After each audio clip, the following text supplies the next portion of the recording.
In Gaza, the situation remains dire as Israeli military strikes have resulted in the deaths of at least 45 Palestinians, predominantly in the northern region of the enclave.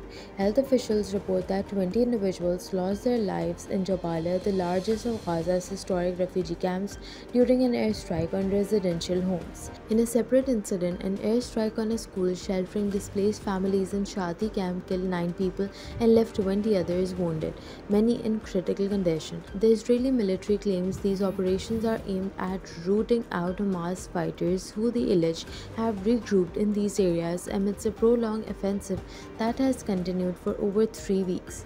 Meanwhile, in Lebanon, the toll from an Israeli strike near the coastal city of Sidon has risen to 8, with 25 others wounded.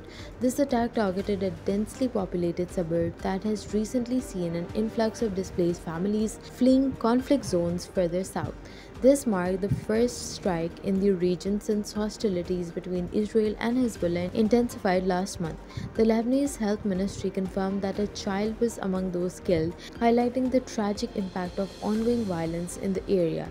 Iranian Foreign Minister Abbas Araghchi accused the United States of complicity in the recent Israeli strikes, asserting that they provided an air corridor for Israeli forces.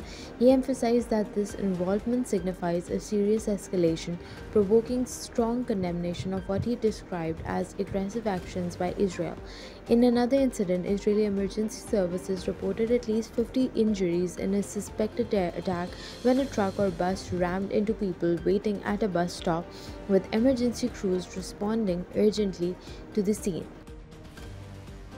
In southeastern Iran, Sistan-Balochistan province, at least 10 police officers were killed in a terrorist attack on police vehicles in Taftan County. The ambush, reported by local media, did not specify how the attack was carried out, and no group has claimed responsibility yet. This region, impoverished and home to a large Baluch minority, has been a hotspot for violence involving Iranian security forces, radical Sunni groups, and drug traffickers. Recent months have seen escalating tensions, with 6 people killed in separate attacks earlier this month. Jaish al-Adl, a group formed by Baloch separatists in 2012, claimed responsibility for those incidents. Sudan's paramilitary rapid support forces reportedly killed at least 124 people in El Ghazira state, marking one of the deadliest attacks in the ongoing 18-month war. Following the surrender of high-ranking RSF officer Abu Aghla Kikal, activists reported a series of revenge attacks, displacing thousands and worsening an already dire humanitarian crisis. The RSF has been accused of extensive looting and violence, with reports of rape being used as a tactic to instill fear. The ongoing conflict, which began in April 2023, has displaced over 11 million people and exacerbated hunger across the nation. Despite international condemnation, both the RSF and the army have been criticized for failing to protect civilians.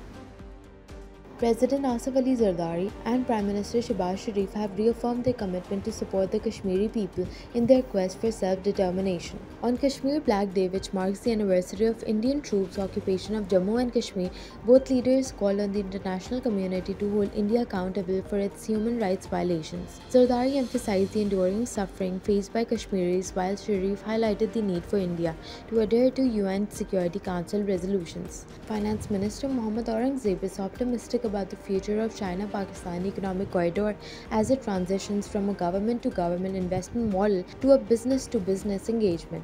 During his interview with 𝐶GTN, he highlighted the significance of increased Chinese investment in the project's second phase, which focuses on infrastructure development. Aurangzeb acknowledged the support from China in debt management and reaffirmed Pakistan's commitment to fulfilling its financial obligations. His discussions in Washington also covered energy sector challenges and potential collaborations with US institutions, showcasing Pakistan's dedication to reforming its economy and securing vital investments. In a twist of events, the Pakistan Tehreek-e-Insaf has distanced itself from a petition filed on behalf of its chairman Imran Khan regarding his prison conditions. While advocate Faisal Chaudhry claimed consent from PTI leaders, the party's chairman Barrister Gohar Ali Khan denied any involvement.